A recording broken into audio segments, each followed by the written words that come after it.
গাজায় যুদ্ধবিরতি নিশ্চিত করতে নবনির্বাচিত মার্কিন প্রেসিডেন্ট ডোনাল্ড ট্রাম্পের বিশেষ দূত স্টিভ উইটকফ শনিবার ইসরায়েলি প্রধানমন্ত্রী বেনিয়ামিন নেতানিয়াহুর সঙ্গে বৈঠক করেছেন।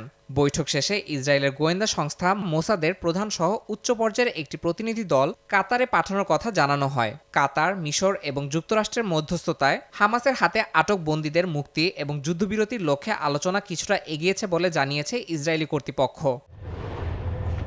এদিকে গাজা উপত্যকায় ইসরায়েলি বাহিনীর লাগাতার আক্রমণে কেউই রক্ষা পাচ্ছেন না। এখন সাংবাদিকরাও এই হামলার শিকার হচ্ছেন। মিশর ভিত্তিক আল গাদ টিভির সাংবাদিক সাইদ আল নাবহান গাজার নুসাইরাত শরণার্থী শিবিরে একটি ঘটনার সংবাদ সংগ্রহের সময় হামলায় নিহত হন। শনিবার তার জানাজায় পরিবার, বন্ধুবান্ধব এবং সাংবাদিকদের অনেকেই অংশ নেন।